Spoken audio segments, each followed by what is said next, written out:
আসসালামু আলাইকুম বন্ধুরা, সবাই কেমন আছেন? আশা করি ভালো আছেন। তো হঠাৎ বর্ষার কারণে খাল বিল সব কিছুই কিন্তু পানিতে ভেসে গেছে। তো প্রচুর পরিমাণে মাছও কিন্তু বিলে হয়েছে। তো মাছ ধরার জন্য কারেন্ট জাল পেতেছিলাম, আপনারা যেটা ফাট জাল নামেও অনেকে চিনে থাকেন। তো এই কারেন্ট জালে বা ফাট জালে কেমন মাছ পড়েছে সেটা আপনাদেরকে দেখাবো। আশা করি আপনাদের ভালো লাগবে। তো চলুন কেমন মাছ পড়েছে দেখা যাক জালগুলোতে।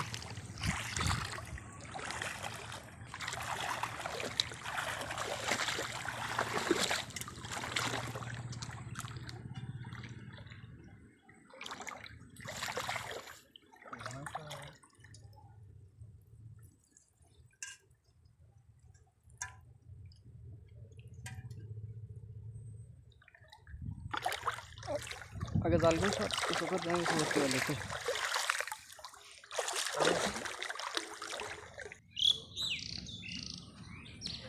দেখতে পাচ্ছেন অনেকগুলো পুঁটি মাছ কিন্তু জালে পড়েছে। এটা যেহেতু ছোট ফাঁসের জাল, সেক্ষেত্রে এই জালে কিন্তু ছোট ছোট পুঁটি মাছ কিন্তু পড়েছে। বড় জালের ফাঁস হলে হয়তো এতে বড় মাছ পড়তো। তো আমার কাছে যেহেতু এই জালগুলোই ছিল, এগুলো পেতেছিলাম। দেখেন প্রচুর পরিমাণে কিন্তু এতে পুঁটি মাছ পড়েছে। এমন ছোট ফাঁসের কারেন্ট জালগুলোতে কিন্তু বেশিরভাগ পুঁটি মাছ পড়ে থাকে, কারণ এই সময় হঠাৎ বর্ষা হলে কিন্তু অতিরিক্ত পরিমাণ পুঁটি মাছ দেখা যায়, যার কারণে এই ঘন ফাঁসের জালগুলোতে কিন্তু এই পুঁটি মাছগুলো পড়ে থাকে।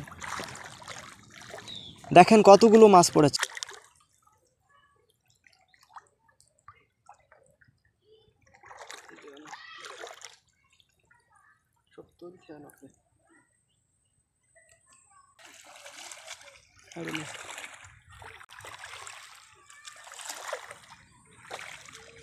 তো এইদিকে আরও একটি জাল পেতেছিলাম, চলুন ওই জালটাতে কেমন মাছ পড়েছে ওটাও দেখে আসি।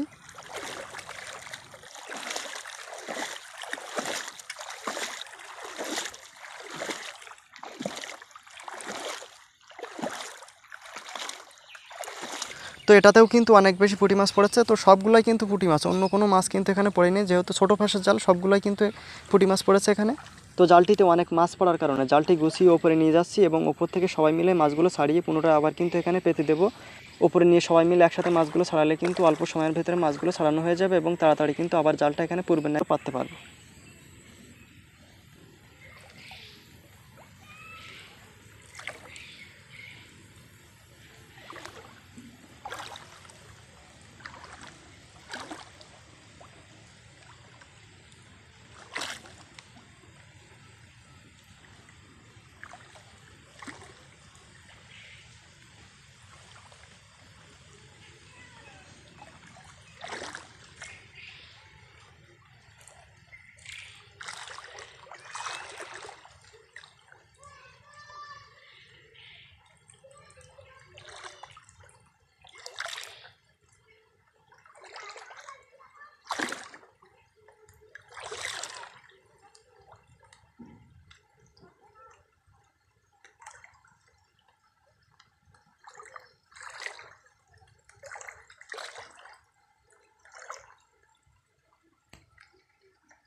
দেখেন মাছ আর মাছ।